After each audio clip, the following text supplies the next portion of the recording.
Hello, good morning. Good morning, everyone. Sir, good morning, sir. Sir, shall we start the session? Yes, you can start. Sir, you can share the screen.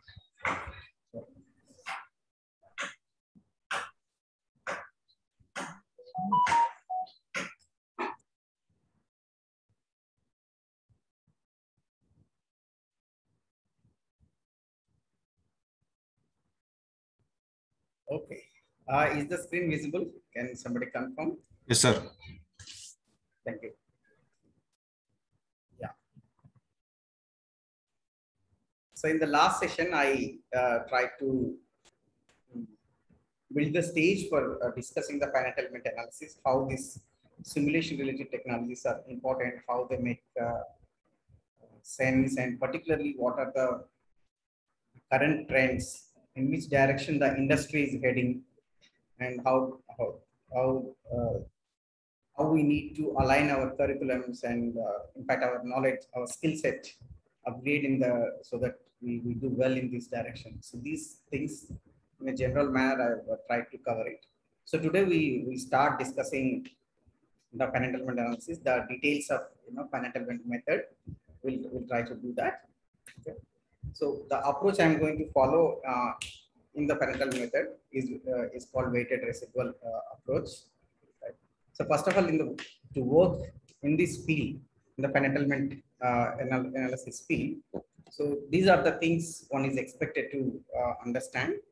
The first thing is understanding the method itself. What is this finite element method? It is just one numerical method. It's just one. The way you, let's say, whatever familiar to you, let's say Runge-Kutta method for solving differential equations. You have a differential equation, they can be solved numerically. One way is to integrate them and find the algebraic solution. Another way is numerically you solve, right? The way, given a polynomial equations using many numerical methods, you can solve. Like that, finite element method also a numerical method. It is a numerical method to solve a or set of differential equations. Differential equations can be ordinary differential equations or the partial differential equations. So then you may say, why is that you are saying all these numerical methods, differential equations, whereas we thought this is some engineering analysis and stress analysis software and technology of that. Yes, that is true. The thing is, the stress analysis also, the thing you want to find out is the stress, or some fluid flow analysis or heat transfer analysis you want to do it. But that also is a physical phenomenon. There is a system on which you subject the system to certain boundary conditions. For example, a simple thing like a cantilever beam. What do you do there? There is a structural element, there is a rigid body. At one end it is fixed, at other end or on the beam somewhere some load is applied. So there are some conditions, that is at one place you are not allowing it to move, at some other place you are putting certain weight, and under those conditions what will happen to this beam? Will it bend? What level of stresses will be generated at different places? These are the things you are interested in finding out. So all these physical phenomenon, there is something that is changing. Right? There is something that is changing. What is changing here? In case of beam, there is a deflection. Deflection means what? You have, before applying the load, every particle or every point of the beam has certain coordinates. After you apply, it is bending. That means what? There is some movement, there is some change in the position of each point of the beam. Similarly, let's say you are heating up the beam, let us say. So which means before the heating process started, there is certain temperature, but after heating up, the temperature is increasing, certain stresses are developed. So what we are interested in is to find out what is this change. We're interested in finding out what is this change. So the moment when you say this change, the phenomenon, any physical phenomenon that is changing, the differential equations comes into picture, because the differential equations involve derivatives, first order derivative, second order derivative, and so on. So this derivative definition itself is These are df by dt, df by ds. You're talking about the change of one variable with respect to another variable. So that is how these differential equations come into picture. Even in stress analysis, the heat transfer, and you all know all these things. I don't have to, go into these things, right? So in solving these problems, we are using this very powerful method called finite element method. Okay. So this entire finite element method can be understood from two perspectives. One is using this approach called weighted residual approach. That is the first one. The second is potential energy approach. So weighted residual approach is little mathematically involved. It's more mathematical oriented, but it's very generic. It's very generic in the sense same formulation, same approach works for structural problems, thermal problems, fluid problems, electromagnetic problems, anything for that matter. Whereas potential energy approach is it is less mathematically involved and also has a lot of physical meaning what to do with. So it is more mechanics based approach. So those who work in design, those come with solid mechanics background, that approach, such people may like this approach more and more. And every term in that, every process in the potential energy approach has a meaning. Right? Many of these things have the physical meaning. So that's why you'll find some books written with potential energy approach and some books written in the weighted residual approach. But most standard books, most books that which we call as internationally standard books, they all follow weighted residual approach only. You don't find them using the potential approach. Why? Because it is limited in application, right? You cannot talk about potential in case of heat transfer and fluid flow applications. You can talk of this potential energy only solid mechanics related applications. Right? So that's why weighted residual approach is followed. And particularly, in this every we are talking about research perspective, right? So when you read research papers, when you refer to research papers, it is weighted residual approach only that will be mentioned everywhere. So that's why it's important that we understand this weighted residual approach. What is this, way? What is this weight? What is residue? What is this approach? I'll explain everything in detail. Okay. So the first part, if you want to become familiar with finite element analysis, first part is to understand this part A. We need to understand this. For that, either you read a standard textbook or go through a full semester course. So we'll have to do such a thing. We have to understand the theoretical background behind this finite element. So once we understand the development of this method, basically the derivations, the mathematical details, right, all those things, then what one is expected to do is solve problems, solve these problems. We should be able to solve the problems of different kind. For example, in 1D, you solve problems of bar, right, a bar or rod problems, or beam problems in 2D plate, and similarly 3D static analysis, dynamic analysis, heat transfer, right? So all these problems we should be able to solve it. Very simple problems, maybe having just 2 elements, 3 elements, 4 elements problems, where you will get a 3x3 matrix or a 4x4 matrix and so on. Manually, we should be able to solve these problems. So we have to develop first skill, that is understand the method, and second is solve these problems manually on paper. So these two things we should be comfortable with. Without this, we cannot go far. That is one. So with these two things, you will be good enough to get a grade in the exam. That's what our students do. They stop here, right? They stop here, good enough to get a grade in the exam. So your grade sheet says you got A grade, B grade, C grade, in the grade sheet. But that won't be sufficient for research, for practicing the finite element. Like you want to solve a real world problem in the industry, or you want to do some research or publish papers related to this field, this won't be sufficient. You need to do two more things. What are those two more things? One is you should be able to implement this program in some programming language, whether it is Python or MATLAB or C++, whatever it is. MATLAB is very convenient. We should be able to, so let's say, a simple bar problem or a beam problem, which you are able to solve step by step on paper. we should be able to, we should have a capability to write a program, for this method. Okay. That program, so that we can generate those results in terms of numbers, also plot the results, like this is the deformed shape of the beam, this is the stress distribution of the beam. We need to do this as well, right? That skill is also required, the programming for finite element method. Then only we will understand the intricacies of the method, then only we'll understand. Otherwise it will always be, some sort of a black box, that okay, you are giving some input, you're getting some output, like that.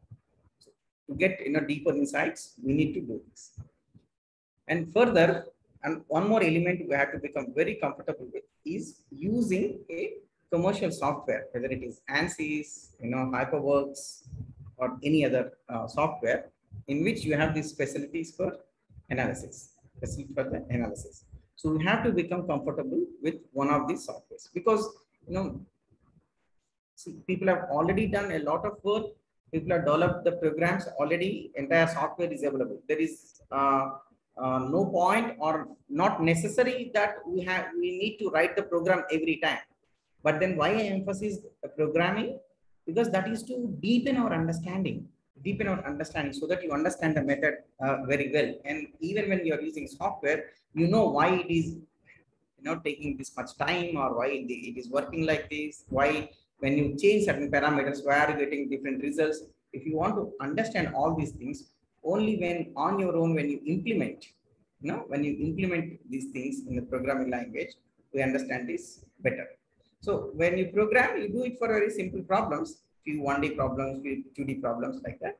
But in the software, you can do for very big problems, very complex geometric models and all. So that is also required. So I mean, as a teachers, we need to in fact emphasize on all these 4 aspects: understand the method deeply, the mathematical details, solve problems by hand, write program for the method, and 4 is the expertise on the commercial software. All those 4 are required. So what happens is that, first and second, that is understanding the method, problem solving, manual problem solving, in theory courses we do it. And then student feels that he is not yet developed an expertise, then he goes to some training course. The training, again, the trainers are usually, they're just experts on software, not into the method. So again, they emphasize more and more on the D, that is commercial software package. They get this thing. But then without having knowledge of the programming for the finite element, which can happen only in our colleges, right? Then there will be a gap. So with all these things, you develop certain insights into the method. Right? Then you understand, why something is happening, why something is not happening, what is the best way to do certain tasks. So that's where your training gets complete. So all these things are required. Okay. So in this course, I am sure you're all doing this. The first 2 parts, the theory sessions take care in this FDP, right? You're also taking care of the software package in the afternoon sessions. The programming is not there in this course. I think all of you are mature enough. You can work out these aspects. Maybe in future programs, the programming for finite element also can be added. And the insight cannot be developed in FDP and overnight. So you learn these skills and then take up a project, work on several problems. Then only you develop certain insights into the method. Then you will be a full-fledged, finite element expert or SCAE engineer, who adds a lot of value. In fact, this one course, this one particular skill itself is good enough to make a livelihood, good enough to get a job. Right? It is that valuable, and in the industry, this is the standard method as of now that is being used. Very soon, as I said, a lot of technological changes are coming, but as of now, this one particular technology is so powerful that you have thousands of jobs in this field. So in my session today, till 12 noon we have. So what I'll try to do is that I'll try to spend time on weighted residual method of finite element analysis. That is one. And towards the end, I'll also try to solve one problem. So I'll be focusing more on A and B. I would love to teach programming for finite element method, but in this program that is not actually included. Okay. So let me go to the next slide. So I'll have to turn the laptop. So I'm switching off the camera. Okay.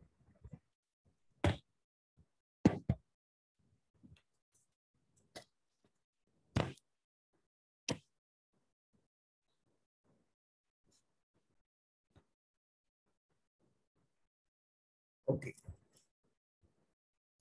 So first I want to explain the weighted residual method for finite element analysis. So what is the background, the mathematical background behind, what is the technology behind this finite element method? That's what I'm trying to explain. But before I start explaining, let me warn very clearly, this will be mathematically intensive, little bit intensive. This is not a session which you can just listen. This is not a session for listening. This is not a radio program. This is not a TV program. So I request all of you to please take a notebook and pen, and please be prepared to do some calculations. Okay. So this is the mistake the students also do. Everybody does it, right? We have to work out. We cannot just be, listening to this and expect that I'll understand. It's not possible for anybody, for me or anybody. It's not possible. One has to work out. So please be ready. Please take out a notebook and a pen, right? And I believe that you are doing it. I cannot monitor you, right? So please be ready. Okay. So these are the steps. Step one, first what we do is that we identify the governing differential equation behind the problem we are solving. Let us say you're trying to solve the problem of beams. You know the differential equation behind the beams, right? What is the governing differential equation for the beams? We have fourth order differential equation. Let us say you're talking about solving deflection of a rod. You have a second order differential equation. Similarly, the heat transfer. Similarly, many other things, right? So first thing is you identify the governing differential equation, right? So again, let's say it's a beam, right? But again, the beam can be different types, right? Boundary conditions. It can be cantilever beam. It can be simply supported. It can be, let's say, fixed beam. Again, even under the cantilever case, there can be a UDL. There can be a point load. Like that. If you talk about heat transfer, let's say there is, let's say, a fin. It is insulated over one end, other end there is a heat subject to some temperature. So many conditions are there. So all these conditions put together, we call them as boundary conditions. Boundary conditions. So, but whether it is cantilever beam, simply supported beam,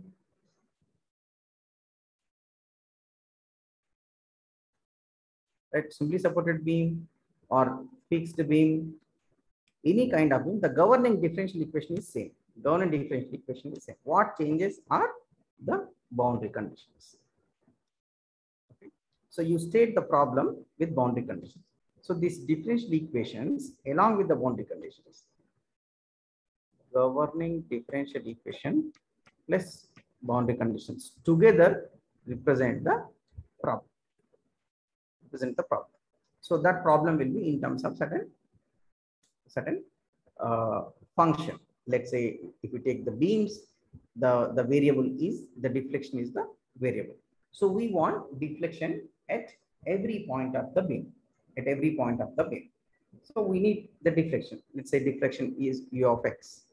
What is u of x at different values of the x? At different values of the x equal to 0.1. What is the deflection?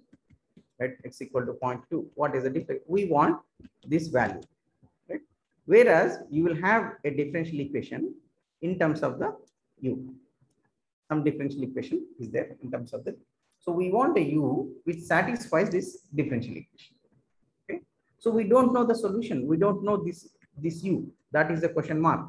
So when we don't know, what we do in mathematics is we start with a trial function.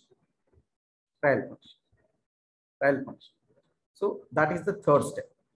So this problem is ready. I want to solve this problem, which is function of certain field variable. Let us call that as a field variable, whether it is temperature, whether it is deflection, like that. Right? A field variable whose solution I don't know. So I choose a trial function such a way that it satisfies the boundary conditions. This trial function is there, which I'm just making an attempt. It may not satisfy the differential equation. It may not satisfy. The u is required. So this trial function, let's call that as ux, some symbol I'm using, ux. So this may not be satisfying the differential equation, but it satisfies the boundary conditions, right? When you say satisfies, what does that mean? It means that I have to find such a trial function which satisfies. Because let us say if doesn't satisfy, then our problem is much more complex. We have to, you know, do something so that it satisfies differential equations, also boundary conditions. Both things handling at one point is difficult. So that's why at least what we are doing is that since boundary conditions are a little easier to satisfy, we choose a trial function which satisfies boundary conditions, and we'll adjust the variables, adjust the constants in the trial function so that the differential equation is also satisfied. That's what is finite element method. So in the finite element method, what we're doing, this trial function that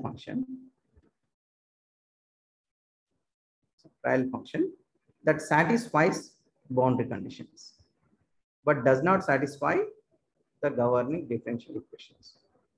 But there is another method called, you know, boundary element method, where you take a trial function which satisfies governing differential equation, but does not satisfy the boundary conditions. We are not talking about that anyway. That is not in the scope. So what we have in the scope is this. Okay. So we take some trial function. So trial function will have certain constants, certain unknown quantities, some parameters. So those parameters we have to find out. So how do you find out? So now what we are saying, so we have a trial function, right, which boundary conditions are satisfied, governing differential equations are not satisfied. Not satisfied means what? When I substitute this in the differential equation, let's say is d, u of x is trial function. This is not equal to 0. If it is equal to 0, then it is satisfied. It's not equal to 0. It is some non-zero. Let's say that is some r. So that is like error. So the term we use here is called residue. Residue means what? Something remaining. Residual is something remaining, right? So this is remaining. Ideally, we want it to be 0, but it's not 0. So that residue is there. So what we have to do now? We have to adjust the parameters in the trial function. We adjust the constants in the trial function such a way that this residue is minimized. Ideally, it should be 0. So what we do in the step 4 is minimize the residue in the domain, right? We don't have to worry about the boundary conditions, right? So by going for this step 4, you find the unknowns. That means in the trial function, the unknowns are found out and they will minimize the residue. That means they satisfy the boundary conditions. So that is the broad step. Okay. Again, let me just summarize. This may look very vague in the beginning, but I'll take you through, you know, 1 or 2 or 3 examples. So what do we do first? Governing differential equations plus boundary conditions. We start with this. That is the problem. Then after that, what do we do? Trial function.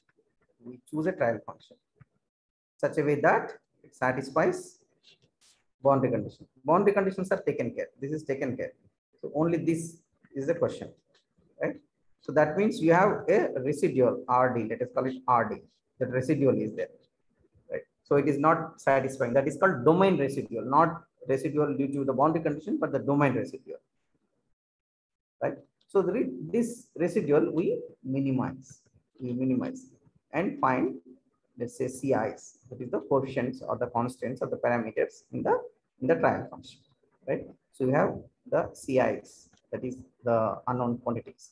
So we find them. So that is our answer. This is the typical procedure of a weighted residual method. Okay. So again, I request you to take a notebook and pen. Please be ready to work out. FEM cannot be learned by listening. You cannot learn, this mathematical subject just by listening. So I request your attention, please. Right. Okay. So whatever I explained so far, let me take you through one example. So this is an example of uniform rod. That means cross section is uniform rod with uniform axial load. So this Q0 is the axial load. It's acting, everywhere, right? Is some length L. So it's a rod, right? It is fixed here. It is fixed here. That is the direction X. So the governing equation for this, how do you derive this governing equation? Of course, I cannot explain that here. It is part of a solid mechanics subject, right? The governing equation is this: AE d2u by dx square plus q naught equal to 0. That is our governing differential equation. So given this rod problem, this is a fixed governing equation, right? This is straight from solid mechanics. And this rod can be in different ways. Let us say there can be a rod where it is like this, and then a load is applied here. There can be a rod, right, like this. Maybe, there is a load apply everywhere applying also, and also at the tip load. There can be different boundary conditions, but the differential equation will be same. So in this particular case, what is the differential bond? What are the boundary conditions? One is the deflection is 0. Deflection is 0. Also, the slope du by dx is what? Is the slope at x equal to L is 0. So you have two boundary conditions. So this is the given problem. This is the problem statement.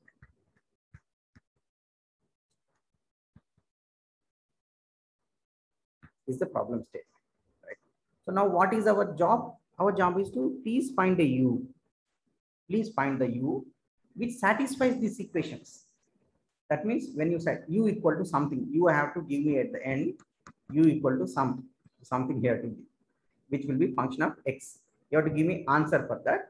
That answer, when I substitute in governing differential equation, it should satisfy.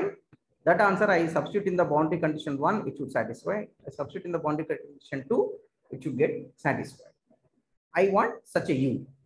Why do I want this? The u here is deflection. So if you give me that u, I can find the deflection everywhere. Once I have the deflection, I can find the slope. I can find bending moment. I can find, the stresses. All these are the post-processing steps. This is the primary variable, right? So, but what is u here? I don't know, right? So typically, routinely in any mathematical subject, when you don't know what is a certain function, you start with a polynomial, right? So here you just observe what is the degree of the differential equation here. It is second degree, d square u by second order differential equation. So what should be what kind of polynomial you will take? That means what degree polynomial you take? Minimum quadratic you should take, right? So that's why a polynomial in this form c0 plus c1x plus c2 square is considered for the u. So since it is an approximation, just a symbol, a hat symbol is used. Let's say this one. Now, what is my job? My job is to find c0, c1, c2. Just find this. This is what I referred to in the previous slide as CI. Okay.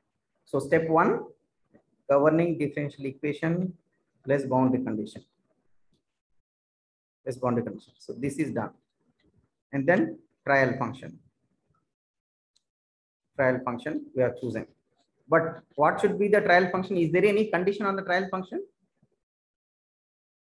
Can somebody answer?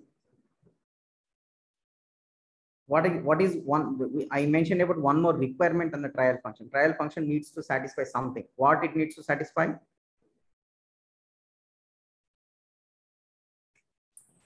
Anybody? Order, sir. Polynomial order. That order we have already selected, right? C1, C2, C1x, C2x square. Yeah. It needs to satisfy. Not satisfying the governing equation, but satisfying the boundary conditions. Sir. Boundary conditions. Yes. Yes, sir. That is. So here we have to choose this trial function. Is it satisfying? If I just say C0, C1, C2, X, what is the first boundary condition? What is the first boundary condition? U0 equal to 0. Equal to 0. So let us use this boundary condition, right? If we use this boundary condition, so we substitute, let's call this is equation 1. If we substitute x equal to 0 here, what do you get? The equation 1, if you substitute x equal to 0, what do you get? C0 is equal to 0. C0 equal to 0. Not equal to, yeah, thank you. Right? Similarly, we have to use the second boundary condition. What is second boundary condition? Derivative of du by dx at x equal to L is 0.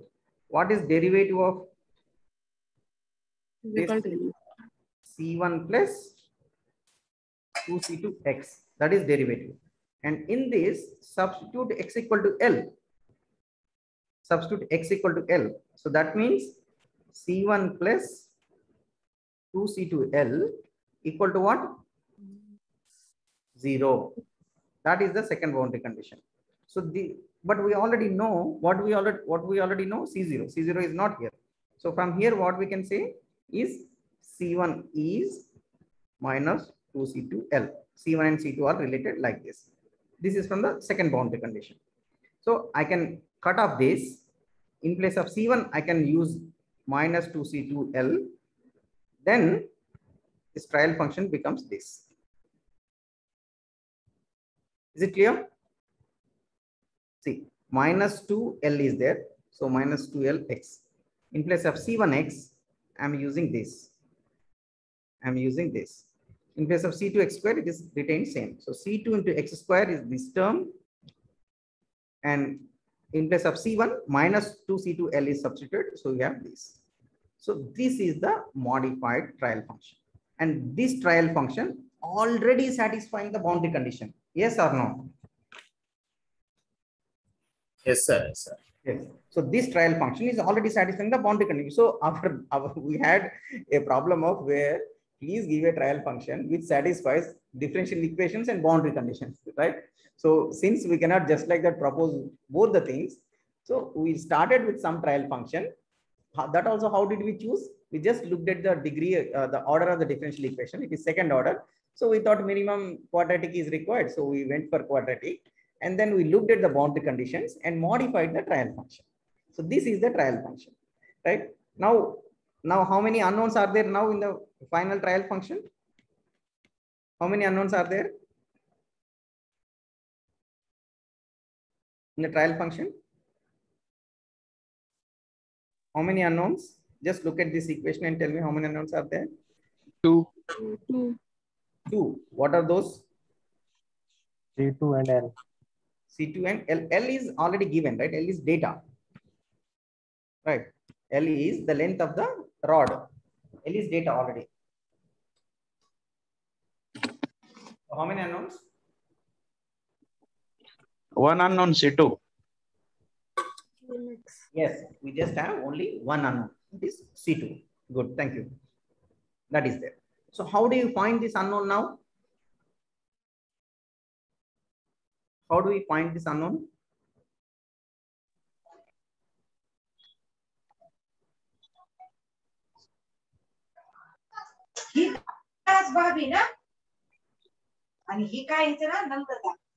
How do we find? You can type if you have any difficulty.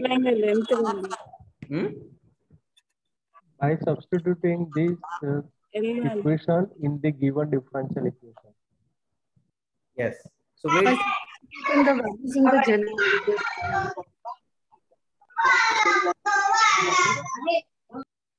yeah, one by one, it's not clear. one by one. So I take this trial function and substitute in the differential equation. See, this trial function is supposed to satisfy two things, right? One is differential equation, another is boundary condition. So it is already satisfying the boundary conditions. What is left is the differential equation. So I'll take this u hat x, this guy, the trial function, and substitute it in the differential equation. That is this. This is the differential equation, right? This differential equation. So this one, AE, double derivative of this one, basically double derivative of this AE multiplied by double derivative of this plus Q naught equal to 0, right? That is what we are calling as residue, and you equate this to 0. We want the residue to equate it to 0. So you can substitute this ux here. So this is where I said it is good to work out. Then only it will be convincing. Otherwise, it will always look little vague. So if you just differentiate it, let's say you differentiate it once, C2 multiplied will be 2x minus 2L. What if you differentiate one more time? It will be what? It will be 2. Just 2 C2 will be there, right? 2 C2 will be there. So that means, so 2 C2 into AE minus Q naught. So that is how you get C2 equal to this one. So maybe I'll just do it for you. Right? AE. What is the double derivative of this term? What is the double derivative of this u hat x? Double derivative. Double derivative of trial function. Can you tell me? C2. 2 C2. 2C2. Okay. So AE multiplied by d square u by dx square is simply AE multiplied 2C2 plus Q naught. Right. So that is the residue. RD is this. And which is what we want to equate to 0. So if you equate to 0, what do you get C2? C2 is minus Q naught by 2A. You see this? So very easily we got C2 value. So in the trial function, now we replace the C2 with this. So Q naught by 2AE. If you are wondering where this minus has gone, now it is just brought inside the bracket so that it looks easy to read. So these terms are swapped. So terms are swapped like this, right? So now it has become 2xl minus x square. So you got the trial function. You got this. You got the solution now. Okay. So this is the solution. Now at any place on the rod, see, just now we solved the problem of deflection of the problem of rod. The deflection of the rod now can be found out at any place. You just tell me x equal to 0.1, x equal to L by 2, L by 3, L by 4, wherever you want. I can just substitute x equal to that value and give you the deflection. That's it. So this is how, using a weighted residual procedure, we solve the problems. Right? This is not yet finite element method. I'll come to the finite element method, but I'm taking step by step. Is this process clear? Yes, sir. Okay. Any questions on this? I'll wait for a minute or two.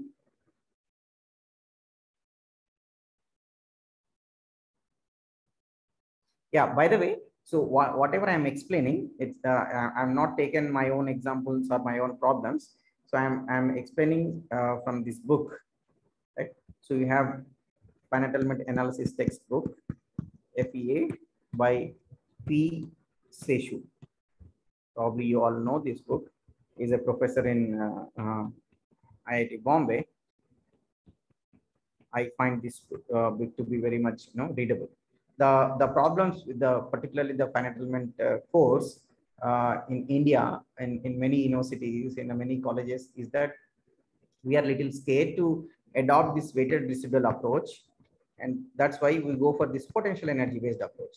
And you don't have internationally approved standard textbooks in the potential energy approach. We go for this Chandra Patla book, and some local authors, which are actually not standard ones.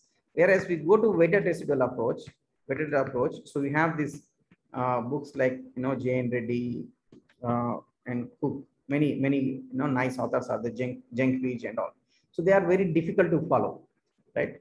I found this Seishu book to be a compromise. So where this potential energy approach is also given, weighted residual approach also given, and particularly this weighted residual approach is explained in a step-by-step manner. So entire development process is given very nicely with examples. So I find it to be useful. So I follow it at NIT Warangal. So whatever I'm explaining to you, I've taken it from the Seishu book directly. It's a standard material, right? So many authors have developed it, so we can just follow it. We don't have to rediscover it. Okay, fine. Any questions?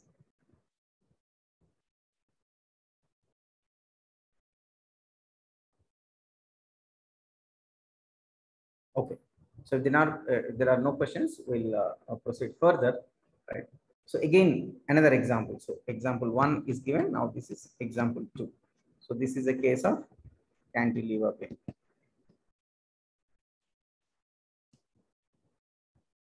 Cantilever beam with uniformly distributed load.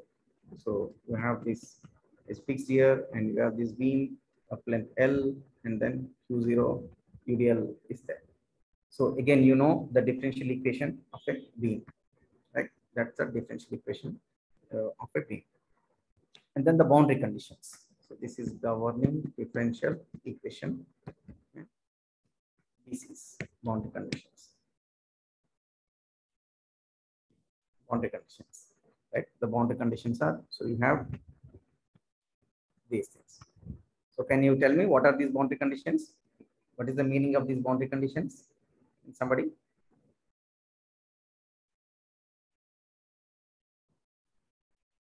Displacement is 0 at x equal to 0, sir. Okay. First one. Yes. Second one is slope is 0 at x equal to 0. Right. What about the third one and fourth one? Double derivative of v at x equal to L equal to 0. That you are reading. What is the meaning of it? I think square. That's the moment, and this is shear force. Moment, yeah. Moment and shear force, right? Any moment and the shear force at the end. Right? Yes, sir. Yes, At sir. the end, they are 0. So these are the boundary conditions. Okay. So now again, you see, there is a fourth order differential equation. So hence we go for fourth order polynomial trial functions. That is our trial function.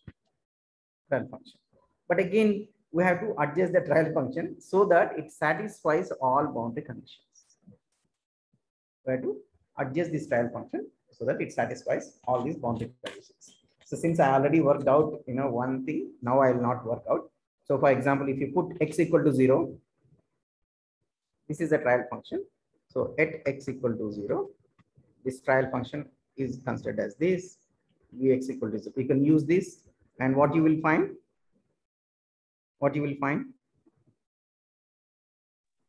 If I use this first boundary condition, C naught equal to 0, we'll find that C naught is 0. Similarly, second boundary condition, if you use at x equal to 0, the second boundary condition is, but what is this? What is this equation dv by dx? This will be C1 plus 2C2x plus 3C3x square plus 4C3 x cube equal to 0. That means what do you get from here? What do you get from here? What do you get?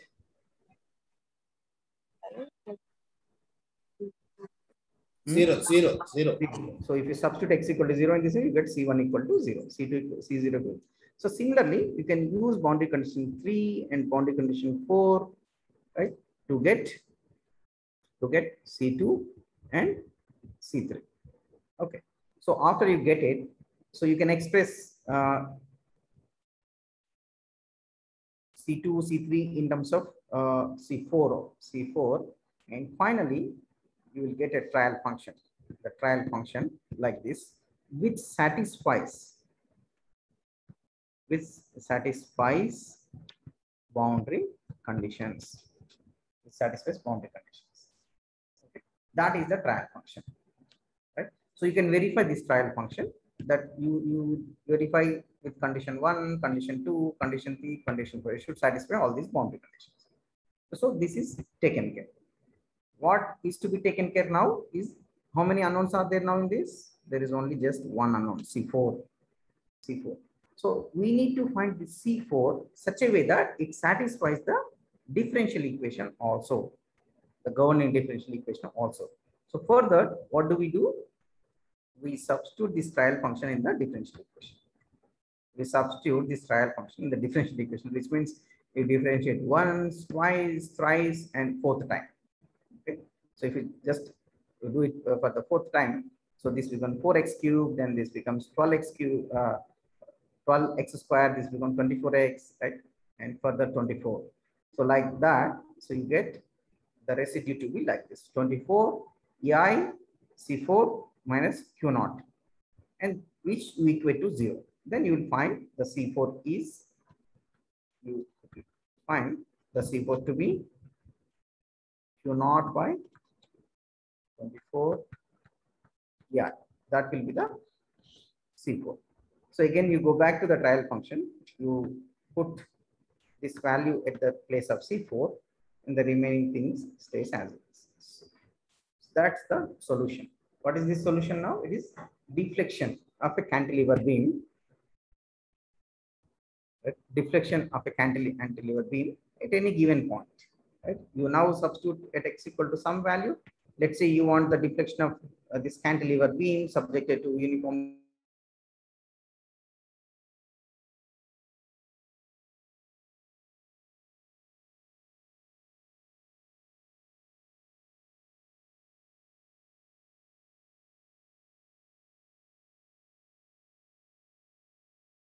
very simple examples. Only difference is a different order of the differential equation. Okay. Now, a interesting case. Now I am just trying to build a story now, right?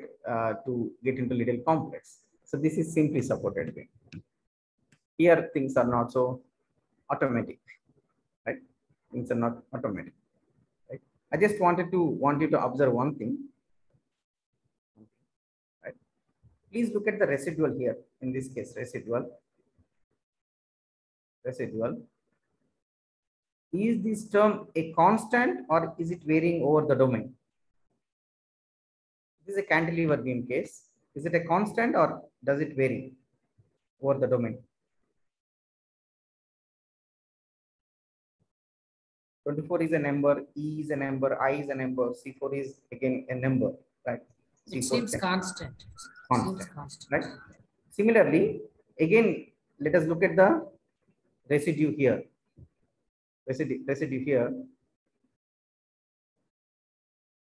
In this case, it is a constant or residue was this AE2C2 plus Q0. It's constant or variable?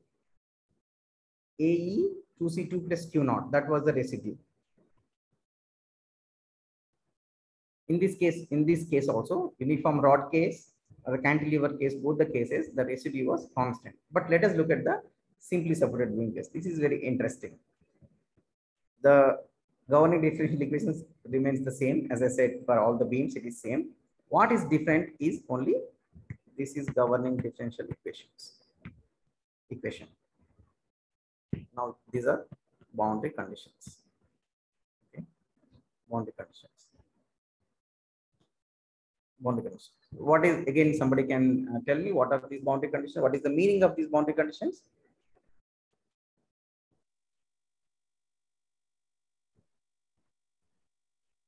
First one is displacement is 0. Yes. X equal to 0. Second one is displacement is 0. Bending moment at x equal to 0 equal to 0. Yeah. So the deflection is 0 at both the ends, right? Yeah. That is condition 1 and condition 2. What about condition 3 and 4? Bending moment is 0 at both ends. Because both the ends they are free to rotate, right? So Yeah. the bending moment there is no restriction, right? So both the places the second derivative is 0, right? Now it's very interesting. You see, now you cannot choose the polynomials as the basis function as the trial functions. You see, we want a trial function. Why, sir, for this particular problem, we can select polynomial as Yeah, I am sign. telling you. Because you see, x equal to 0, you want a function, right? Okay. You want a function, right? That you want to vanish at x equal to 0 also, x equal to L also. Okay. Are you getting? Yeah. That's why we need sign, sign cos. See, Right. it's like 0, L. Okay. I am looking for a function here. So which means it has to be 0 here. It has to be 0 here. So then it is expected to be something like that, isn't it? Yes, or something sir, like this. Or something like that. Whatever it is, but it has to be 0 here also, 0 here also. Yes, sir. Yes. Right? Thank you. So that is why we cannot go for a polynomial function, but a trigonometry function like this. Now you see, if you take this one, sine pi x by L, sine pi x by L, you just put x equal to 0. That is fine. Just put x equal to L because sine 0 is 0, sine pi is also 0. X equal to L, satisfying. And then if you try to do the double derivative, see sine becomes cos, again the cos becomes sine. So it is again the same thing. So it automatically satisfies the derivative third, boundary condition 3 also, boundary condition 4 also. Okay. Is this clear? Is this part clear? Yes, Why sir. we are going Yes, for a trigonometry? Thank you. Thank you. Right. So we have so very easily we are able to find out a trial function which satisfies our boundary conditions. That is very good news for us. And then what is the next step? Of course, we have included a constant term here. Notice that. What is the next step? Boundary condition to apply the boundary condition trial function. Can you repeat, please? Repeat, please. The trial function is ready. What to do next?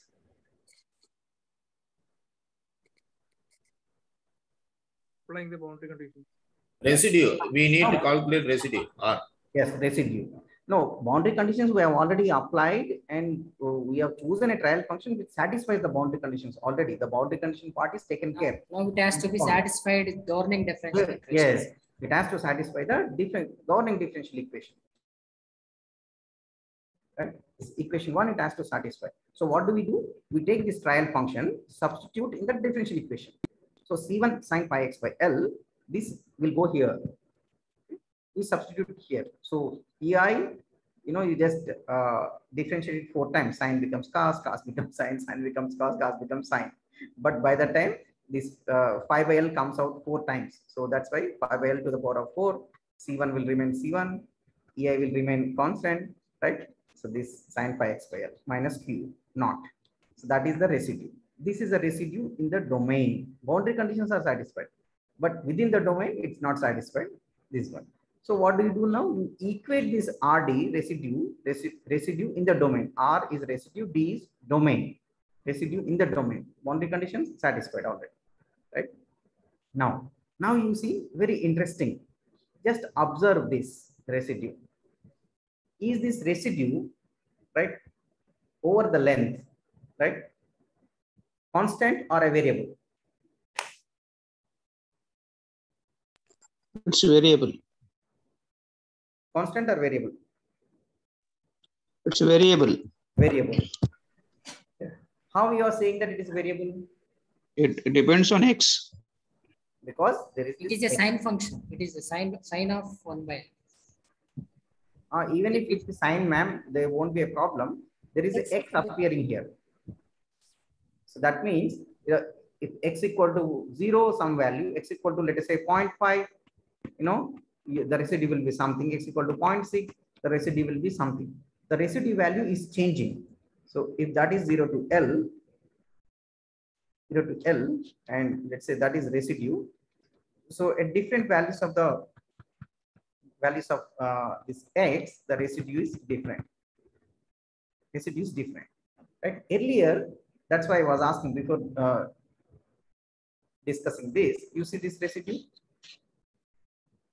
It is a fixed quantity. That means if you just plot, okay, it's not allowing me to do this corner is for something else. 0 to L, that is residue. It is some fixed value. That's it. Whatever you, at any value of the x, the residue is same within the domain. That means the residue means what? Error. So you have taken a trial function, you are substituting in the differential equation, you are getting different errors at different places. In case of simply supported beam, that is not the case in case of rod or the cantilever beam. That's what I'm showing here. So now it is variable, right? It is a different value at different places. So how do you go about it? If I just equate this to 0, if I just equate it to 0, I cannot get answer for C1, isn't it? If I just equate it to 0, I cannot get answer. Earlier, it was very nice. Some C1 is there, C2 is there, C4 was there. I just equated it to 0. C4 equal to some number I have got. It is a parameter. But now if I just equate it to 0, the C1 will be in terms of x. That is not a that is not a fixed value. So what do I do now? So some idea is required. Some idea is required. So what people have done, long back, when finite element method was in initial stages. So what people have done is, okay, so the value is different at different places. What can we do? Just let us select a point within the domain. The domain here is 0 to L. 0 to L, that x is varying. So we'll just pick a point and insist that at this point the residue is 0. But then you can ask me a question. Okay, you're saying that at some point it is 0, and based on that you will find the C1 value, this C1 value. But this C1 value may not be good for the remaining points. Right? But that's how it is. I cannot do anything here. If the method is like this, I cannot do anything. So let's hope that if it is satisfied at one point, it will satisfy everywhere. That may not be applicable for all problems, but that is one way to go. So what do you do? X equal to some value you can choose. We are choosing L by 4 here. Why L by 4? You can say L by 2. Why L by 2? You can say L by 3. You can choose anything. There is no guideline here, nothing particular. So what you can do is that you substitute in place of X, some L value you substitute. That means if the residue is varying in its own fashion, let us say the residue is something like that. At some point, you want it to make that residue to be 0. So x equal to L by 4, you substitute and then find the C1. Then find the C1. C1 value you will find out. Some C1 you will find out. Okay. So that C1 you can substitute in the equation 2. That is your trial function. So what you get is the solution. So this method is called point collocation. Point collocation. Why point collocation? Because at some point only you are making the residue to be 0, right? So we come to this. Right now, just an analysis. If you learn little, this is where learning some amount of MATLAB or some programming language will help us. You can try taking L by 2, L by 3, L by 4, and several other options. If we have to do it manually and find out the residue at everywhere, then it becomes very cumbersome. But if you just learn something like MATLAB or Python and try to plot it, it will be very easy. And you can conduct many experiments. The way conducting experiments, physical experiments will give you insights. It will make you understand the theory. In numerical subjects, by implementing these ideas in a programming language, you can try out what is the effect of several parameters. In a physical experiment, you adjust this knob, you adjust the temperature, you adjust the flow, you adjust the load and find out what is happening. Then you experientially learn, right? How is this physical phenomena? You do so many experiments in materials lab, fluid mechanics lab, heat transfer lab. But in finite element lab, what experiments you will do? These are the experiments you do. So take this problem and write a MATLAB program and change this X value, right? This L value and plot this residues. That's when you will get, a lot of insights. Okay. So this is a plot of transverse deflection versus X. Okay. If I choose, for example, the one with the diamond, so this top line, this is the deflection values at different values of X when you take an L equal to 4. But if you take L equal to 3, so that's the plot. This squares, you see, the third curve from the top. That is if you take L equal to 3. If you take L equal to 2, that is in the middle, you are insisting that the answer should be perfect. That means residue should be 0. The answer is correct in the middle. So if you insist that it is performing well, right? You see this one. No, it is not performing well, right? Because the actual solution, the exact solution from the solid mechanics strength of materials is the one with these stars. Let me change the color.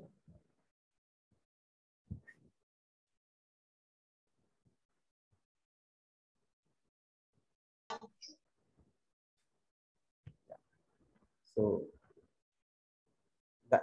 the exact answer is this one. The one I'm showing now with the blue color is the exact answer. So L by 4 was overestimation. This is L by 4. L by 3 was underestimation. L by 2 was further underestimation. The correct estimation is this. That was the point collocation method. If you only just look at the residues, you see, L by 2, here residue values, you see, there can be negative residue, there can be positive residue. So -1 to 0.6. So in L by 2 case, residue is made at L by 2 as 0, you see. Or L by 3, 0.33 case, here it is made 0. Since there is a symmetry, it becomes 0 at L to L by 3 also. Right? Another way is this one, L by 4. L by 4. Sorry, I marked it wrongly. This 0.67 right here. This is 2 L by 3. So L by 4, it is done, right? But symmetrically, it becomes 0 at 3 L by 4 also. So this is the residue. So which means just by going by L by 2 or L by 3, at 1 point or 2 points, we are able to make the residue 0. But remaining places, you see, this much is the error, this much is the error, all this is an error. Now, how do you make, this error to go? How do you make it 0, 0 throughout the domain? That's the question we have now. That's the question we have now. So what can we do? So we use this point collocation method, point collocation, but with 1 point only. 1 point only. Now we can ask, why 1 point? Why can't we get 2 points? Yes, we can do it. So that's what motivates us to take a different trial function in which you have 2 terms. See, sin pi x by L, sin 3 pi x by L. And this trial function also satisfies all the boundary conditions. What are the boundary conditions? This V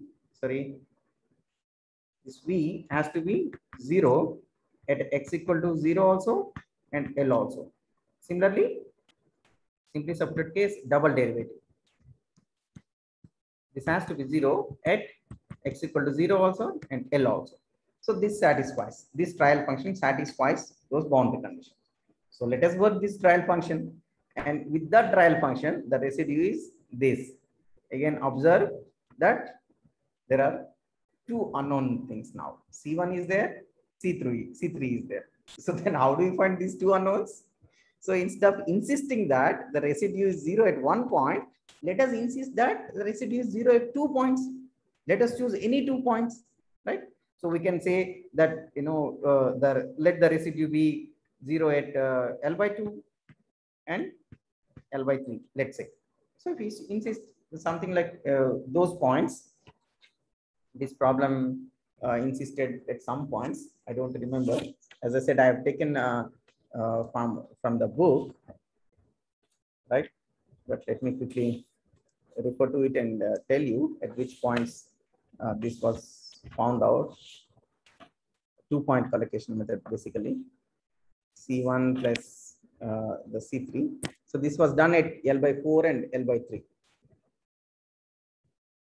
L by 4 and L by 3. by insisting that residue, that is RD at L by 3 is 0, RD at L by 4 is 0. So two equations basically. By insisting that, we can find out C1 and C3. C1 and C3. And that's it. Now you have a solution where it is 0 at C1, C3. First, let us understand this residual plot. You see? 3, 4, here. Here it is 0. Again, here it is 0. So this is L by 3. Oh, or no, sorry. L by 3 and we said L by 3, L by 4, right? So it is 0 here also, here also.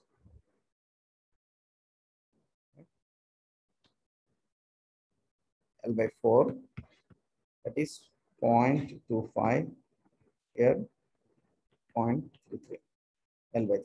So because of the symmetry, it becomes 0 at 12 by 3 and 2 by 4 L. So the residue is 0 here, 0 here. Also, this is by symmetry we got it, not that we insisted on it. But other places, this much is the error. This much is there. So 0 is supposed to be like this. In fact, the error is very big in this portion and error is big in this portion. And that's why the SYM plot, that is, this is the SYM, that is strength of material solution. And this is a two-term solution. We have just used two-term solution. You see, where is the error? You see, near 0.25. Near 0.25. Also, you got some, doesn't it is supposed to match the solution? Residue. So other places, you have some deviation between these two. Deviation. So this is a case of two-term solution. Okay. So again, the same plots. I think I just have these plots 2 times. Okay. This is the case, right? But still, you have errors at other places, right? You have still errors at other places. So how do we solve the problem? Ideally, we want the error in the throughout the domain to be 0. So what can we do now?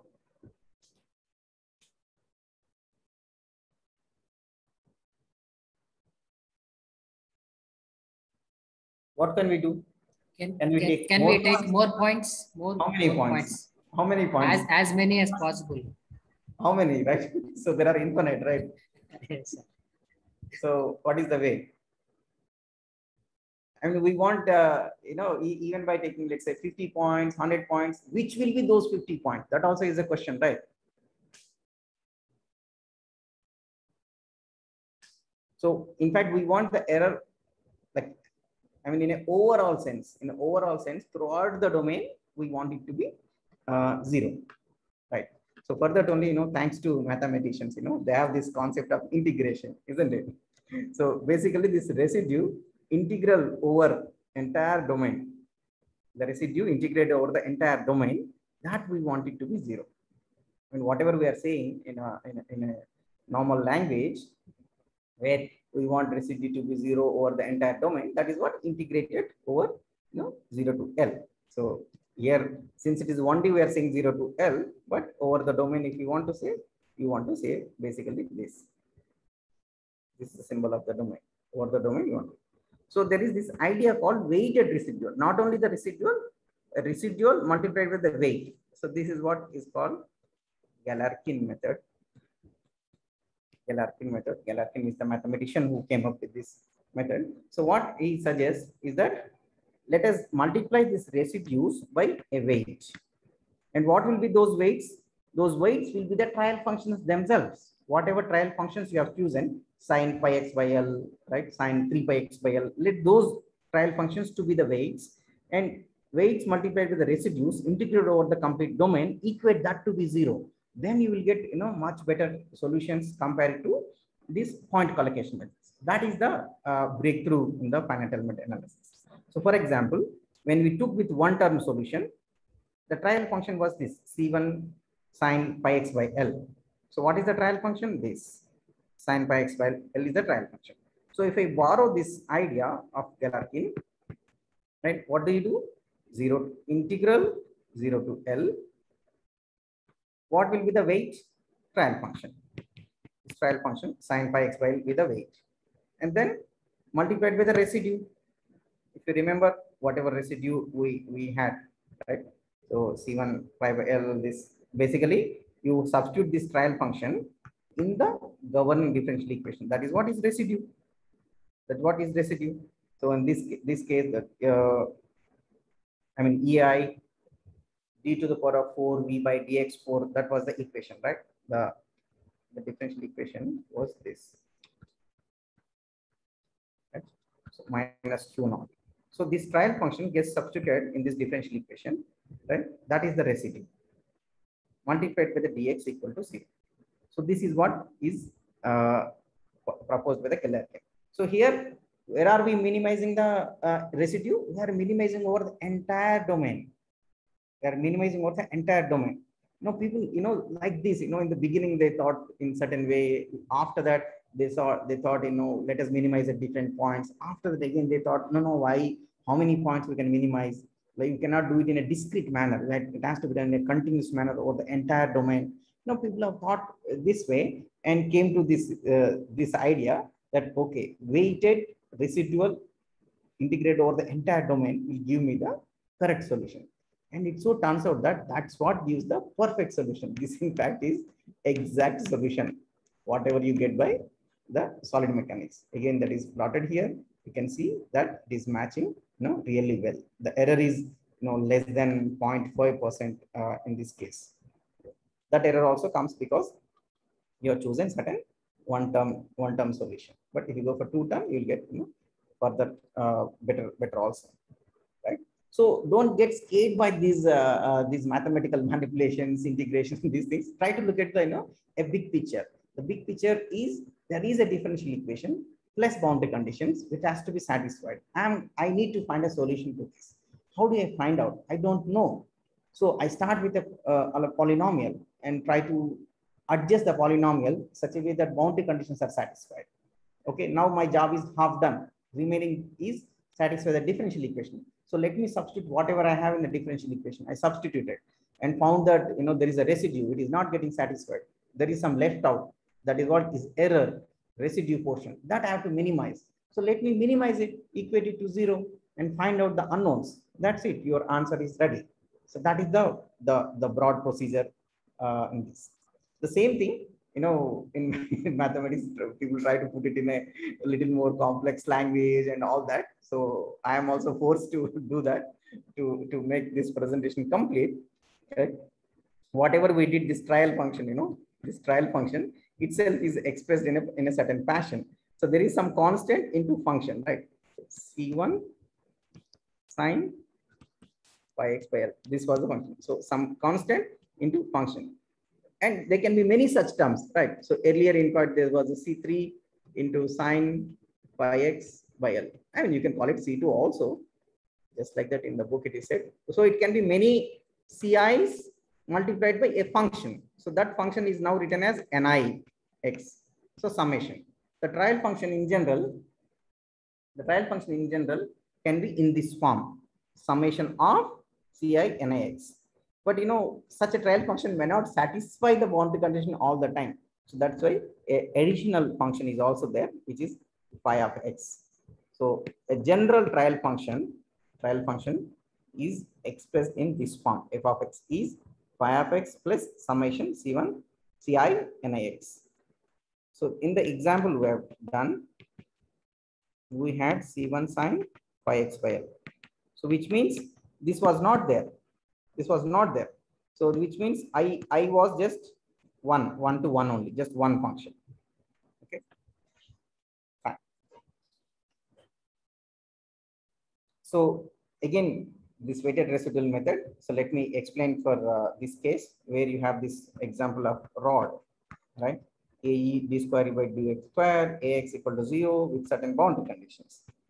with these boundary conditions. Now we have taken a different trial function, so which is cubic now. See, which is cubic. So we adjust this. We adjust this with the boundary conditions. We have first boundary condition. We have second boundary. We have second boundary conditions. Using that, you can find out C0 and C1. So what is left? What is left in trial function is C2 and C3. Now, how do you find this C2, C3? Right. So first of all, get this, substitute in the differential equation. Substitute in the differential equation. Right. Then it becomes like this. It becomes like this. Right. How many unknowns are there? C2 is there. C2 is there.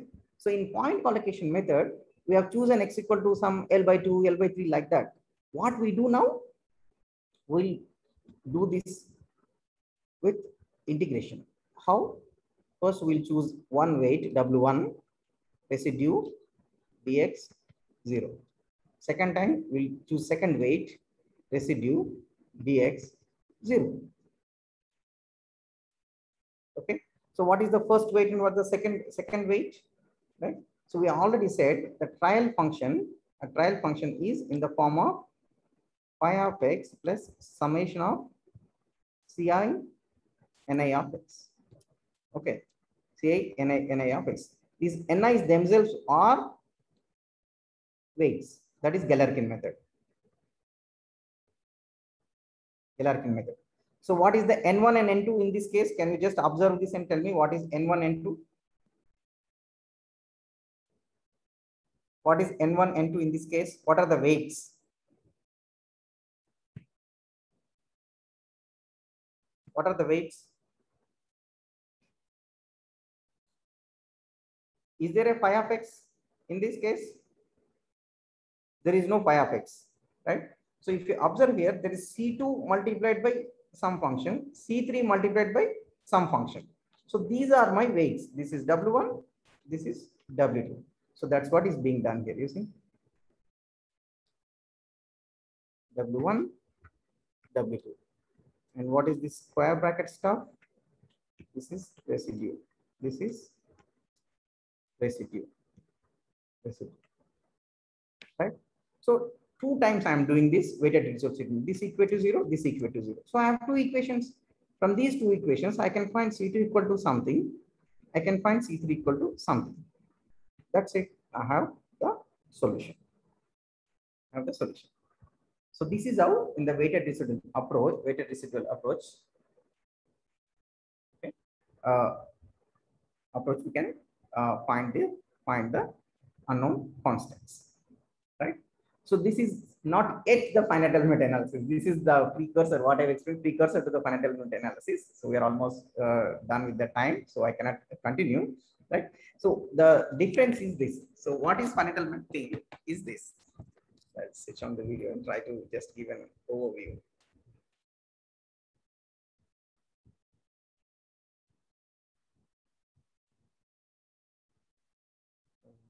There are some more things.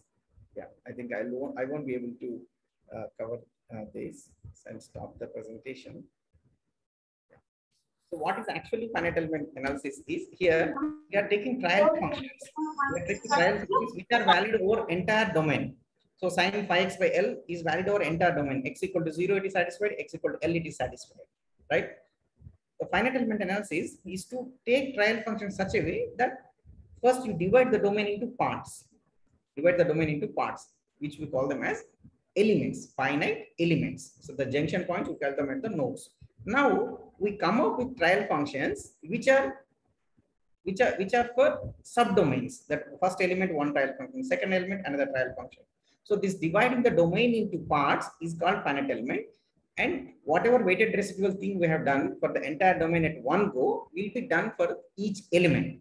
So when you do that, what actually you get is just you get one formula for each element. For example, if you do it for a rod case, you'll get a simple formula like AE by L 1 minus 1 minus 1 1. That is stiffness formula you get, right? If you do it for the beam case, you get a bigger matrix. In case of a plate case, a triangular element, you will get a bigger matrix. So that's how the finite element goes on. So I won't be able to explain that in this session. Okay. Okay. So I stop it here. If there are any questions, I'll take. maybe this was mathematically, little complex. I don't know whether it was useful for you or not. I suggest you to, like, if you want to more and learn these things and work out, I suggest you to read through the Professor Sheshu book. Yes, sir. Hello. Thank you. Yeah, any questions we'll take. Yes, sir. How the Ritz method is different from this color kit, sir? Yeah, so what do you do in the Ritz method? This is one kind of formulation of the FEA. Yes, see, whatever method it is, Ritz method or point collocation method or weighted residual method, what you try to do is you try to minimize the residue. Yeah, right? yeah. In a way, it is an optimization problem, basically. Yeah, yes, right?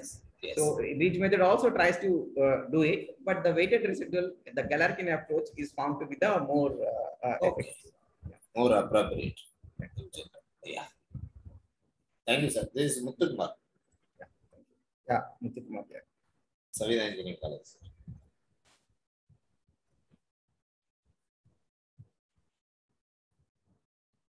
Okay, any questions further?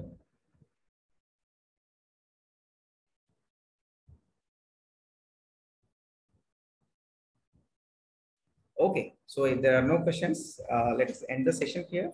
Thank you. Thank you everybody for question taking. Sir Harikumar sir, thank you very much for the wonderful session. Yeah, thank you. And enlightening us with the finite element analysis.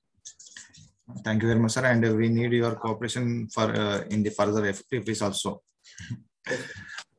Thank you, sir. Thank you very much. So somebody is asking 177, right? The PG student want to learn at the programming. I think you can just Google it, right? There are so many tutorials. I cannot tell you one specific book through which you can learn the programming. I think if you just learn a general MATLAB, right? How do you handle matrices and all? And if you know the procedure of the finite element, so it's just a matter of assembling, boundary conditions, applying, and solving. That should not be very difficult if you just learn the general programming. If you know how to handle matrices, how do you work with for loops and while loops, you'll be able to do it. It doesn't require very complex programming. In MATLAB, it's very, very easy. Okay, but you will find some tutorial on internet if you just search for it. Unfortunately, I don't have immediate anything to suggest. Thank you. Sir, thank you, sir. Giving me feedback, so thank you. Glad that you have liked it. Okay, Kishore, we'll end Sir, it. thank you, sir. Thank you very much. Thanks for the opportunity. So both the sessions, I have learned some new things, right? Particularly the first one, I wanted to deliver some new trends, and also, in fact, by committing to deliver a lecture in your program, so I have learned quite a bit, and one PPT is ready now, so which I can deliver at some other place also. So it's always an opportunity for speaking.